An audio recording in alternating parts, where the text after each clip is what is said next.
These orders... A Vanguard captain. You... Yes, sir. I'll make sure they get what they require.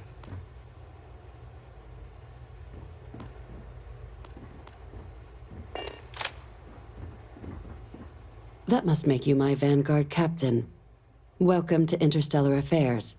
I'm Deputy Chief Diplomat Macintyre, Chief Yassine's second-in-command. I heard you were instrumental in protecting the city from the attack. You have my gratitude. I was also informed that you gave quite the presentation to the cabinet. Chief Yassine wants you to know the Interstellar Affairs Office is fully committed to this endeavor, accessing the Terramorph data and beyond. We're going to do everything in our power to make sure you have the tools you need. And that means first getting you into the archives. You do know what the archives are, correct?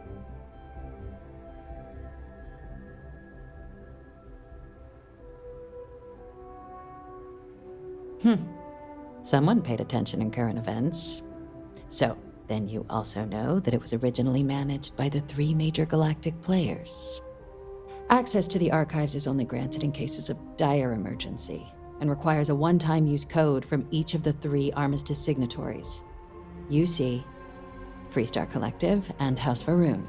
Now, the UC's already on board, so that means we'll need to convince 2 people. The ambassadors of the Freestar Collective and House Varun to hand over their codes. Get them both and you'll have your data.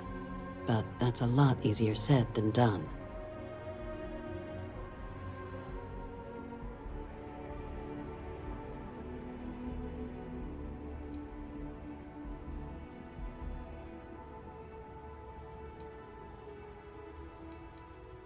I couldn't agree more. However, both ambassadors have reasons they won't, or can't, work with us. Now, I'll provide guidance on how we believe you can acquire each code, but ultimately, it'll be up to you to get them both to cooperate. And I do mean cooperate. Threats and violence are off the table here. Though that doesn't mean we can't get creative. But it does mean we need to get you up to speed on who you're dealing with. Who do you want to start with? Ambassador Radcliff of Freestar, or Ambassador Bal'mor of House Varun?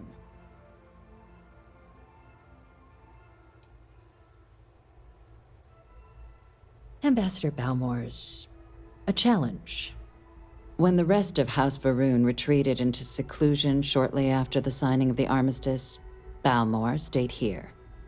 He's since lent his support to a small number of archival requests, so there's real hope he might again. Though claiming to know how a member of House Varun thinks is a quick way to earn yourself a psych eval.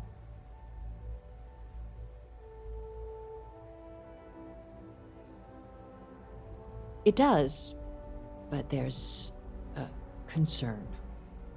We're not 100% sure Bal'mor's actually still alive. His public appearances were always rare, but it's been several years now since he last poked his head out. Scans of the facility show life signs, but not the kind we were expecting. Your task is to find him and kindly but firmly remind him of his duties under the armistice.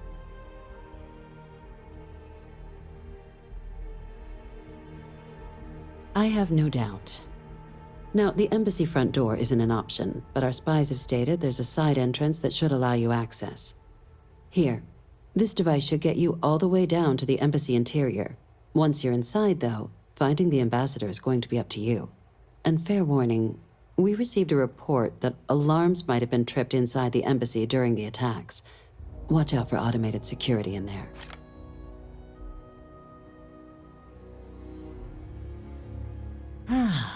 The good Ambassador Radcliff. She's a veteran of the Colony War, and her only goal in life is to make ours miserable. Well then, hope she's doing a good job. Now, officially, our office is suggesting you try and negotiate with her. Use your experiences as a member of the military and with the threat we're facing to convince her to lend her support. And who knows? Maybe that'll work. Stranger things have happened. But my suspicion is we're going to have to rely on other tools to get her code.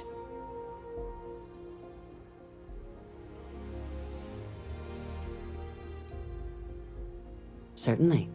See, good diplomacy is all about the careful application of pressure. We just need to find the squeeze. UC Intelligence has a recording device planted in the ambassador's living quarters, which we suspect you can use to your advantage. But getting caught trespassing is a quick way to land yourself in an embassy holding cell. So, if you are going to try and access the device, you're going to need to find a way in there without being seen. Now, we recovered some intel we believe should be able to help with that. But there's also a disgruntled staff member you might be able to pump for information. Maybe even convince to work with you.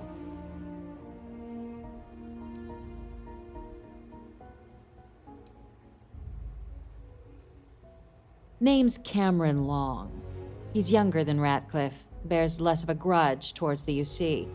He works closely with the ambassador, making him a promising source for information on the ins and outs of embassy life, and someone who very likely hates her guts. All right. Here, your diplomatic ID. I'll give them a heads up you're on your way. Not likely to let you through the door otherwise. And take these. Chief Yassine wanted you to have some options on how to proceed in there. Now, if you have additional questions or require clearance for a new approach we haven't already discussed, don't hesitate to ask. I'd suggest you start with Ambassador Radcliff. Approach her while the attack is still fresh in her and her staff's mind. Be smart out there, Captain.